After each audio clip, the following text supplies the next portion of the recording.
Emosyonal si Senator Erwin Tulfo noon. Bakit? Binaboy ho yung Senado eh. Magmula ho nung biglang litaw ni Bato doon tapos nagkagulo sa Senado, putukan. Sino ba ho ang hindi magiging upset sa nangyayaring ganyan sa Senado? 'Di ba? Para sa Tulfo brothers kay Senator Raffy, kay Senator Erwin, tama na sobra na if they need to stand up on behalf of the whole Senate mga kaibigan para maibalik po sa ayos ang Senado, gagawin po nila 'yan. Dahil sa kanyang emosyon, nakapagsabi siya ng mga ganong agresibong sentimiento. Ito, humihingi siya ng kapatawaran. Yun naman ho ang importante. Pag tayo ay nagkamali, alam po natin kung kailan tayo hihingi ng tawad at itatama natin ang ating pagkakamali. We understand as a Filipino people na they stood up on behalf of the Senate to reclaim its integrity. Mga kaibigan, matapos nga po ang matapang na pahayag ni Senator Erwin Tulfo nung nakaraang araw, hinggil nga po dito sa ginawang illegal na hearing ni Senator Cayetano sa kanyang Senate Blue Ribbon Committee own version po ng Cayetano Black. Humingi po ng paumanhin si Senator Erwin Tulfo sa kanyang mga naging agresibong pahayag. Sabi po niya, lubos akong humihingi ng paumanhin sa aking mga kasamahan sa aking mga naging marahas na pahayag ukol sa pagpapaaresto, pagkwelyo at pagbibitbit kay Senator Cayetano at sa ilang individual palabas ng session or plenary hall. Hindi po ito ang dapat na asal ng isang opisyal, lalo na ng isang senador. Mga kaibigan, dahil po sa pagpapakita ng kababaang loob, sa pagpapakita na handa siyang humarap kung siya man ay nagkamali, kudos po dito kay Senator Erwin Tulfo, no? 'Di ba? Bihira po ang ganyan eh. Yung iba nagkakamali na, gina-justify pa eh. Yung iba lantaran ng mali yung sinasabi, sasabihin hindi, AI lang yan, hindi ko sinabi yan. Ngayon, sa ginawa pong ito na pagpapakumbaba ni Senator Erwin Tulfo, meron pa rin pong tumitira mga kaibigan. Ito yung po yung hindi ko matanggap eh. The double standards of the DDS. Ito pong si Guanzon. Actually, siya nga mismo kinakahiya niyang DDS siya eh. Si Guanzon mga kaibigan, tila baga, parang sobrang affected siya doon sa mga agresibong pahayag ni Senator Erwin Tulfo. Hindi niya po alam, yung mga hanay niya po dyan sa DDS mga kaibigan, mura nga ng mura eh. Putang ina mo. Sobra nga sa kaharasan yung mga sinasabi. Sasabihin pa nga gusto daw, di ba? Patayin mo si BBM. Hugutan ng ulo, itapon sa dagat yung bangkay, ganun na yung mga sinasabi. Pero bulag-bulagan kayo, ayaw pilit nyong hindi makita yung mga kamalian ng mga kabaro ninyo. Pakinggan po natin itong pahayag ni Guanzon. Let's go. Hindi po bagay sa isang senador ang magbigtas ng mga salitang ganyan. Okay, tama naman. Kaya nga nag-apologize si Senator Erwin Tulfo. 'Di ba? Kayo ba diyan sa DDS may ganun ba? Pagka ba nakapagsabi ng alanganin, nakapagmura, 'di ba? Nagparatang ng mga defaming statement, 'di ba? Sa rally, kayo ba humihingi ng kapatawaran? Ito naman si Guanzon, double standards no? At po ay kagalang-galang tayo kahit hindi tayo nagkakasundo. Sa mga binigkas ni Erwin Tulfo, parang nakakatakot nang bumoto sa mga Tulfo na ito eh. Bakit naman? Dati akala ko mga Madam Guanzon 'di ba? Alamin niyo po yung konteksto, 'di ba? Lumalagpas kayo sa naratibo. Of course, emotional si Senator Erwin Tulfo noon. Bakit? Binaboy ho yung Senado eh. Magmula ho nung biglang litaw ni Bato doon tapos nagkagulo sa Senado, putukan. Sino ba ho ang hindi magiging upset sa nangyayaring ganyan sa Senado? 'Di ba? Para sa Tulfo brothers kay Senator Raffy, kay Senator Erwin, tama na sobra na if they need to stand up on behalf of the whole Senate mga kaibigan para maibalik po sa ayos ang Senado, gagawin po nila 'yan. Di ho ba? Kaya nga ho ito sige. Dahil sa kanyang emosyon, nakapagsabi siya ng mga ganong agresibong sentimiento. Ito, humihingi siya ng kapatawaran. Yun naman ho ang importante. Pag tayo ay nagkamali, alam po natin kung kailan tayo hihingi ng tawad at itatama natin ang ating pagkakamali. matulungin nitong mga lalaki ito. Kasi yung Raffy Tulfo nga naman May ambulansya na dyan. yung unang nakilala natin. Itong Erwin nakilala ito sa, di ba, yung nagbigay, yan ba yun? Ang sabi namin ni Ramon Tulfo sa show niya, yung nag-tip ng 250,000 sa isang babae.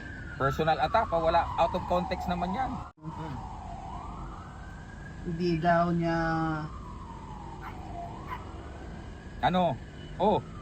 sasantuhin kung si Senator Marcoleta ay matanda. I don't care kung gaano kakatanda dyan. Bakit po kayo dyan sa DDS pagka kayo ho yung kinanti, parang talagang nagpapaawa kayo, biktima kayo. Pag kayo agresibo, palakpakan pa kayo. Di ba? Double standard din Senate President ka at Speaker.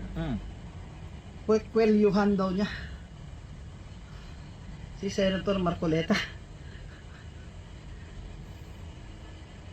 Tapos? Oh. Bakit ba kayo nagsenador kung ganyan ang ano niya? Eh sila nga ho eh.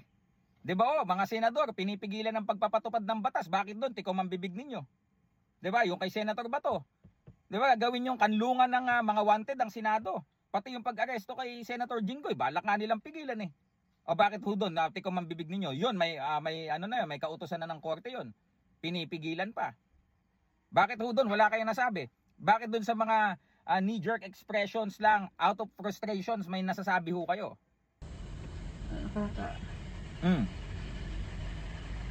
Nakakaano ho? This is the worst Senate ever. I have O tama seen, ho, tama ho. Kasi magmula ho nung biglang pagka labas ni Senator Bato out of nowhere, sasabihin hindi naman daw pinagplanuhan at nagkaroon ho ng kudita sa Senado, naging Senate President si Alan Cayetano, sabi niya hindi naman daw niya nililigawan yung mga senador at naging Senate President siya. Tapos later on, nagmeeting pala sila sa Forbes. Tapos siya pala yung pumilit kay Senator Bato de la Rosa na magpakita dahil magkakaroon nga ng kudita sa Senado. Oh, kaya gumulo Tapos nung nandun si Senator Bato, ayan na, isi-serve na yung kanyang ICC warrant. Tumakbo sa sa fire exit. Oh, naging kahiya-hiya ho, nagtatakbo. Pagkatapos nagkaputukan sa Senado. Totoo, nakakaya worse Senate po. Dapat ho hindi talaga ganoon yung ginawa nila. 'Di ba?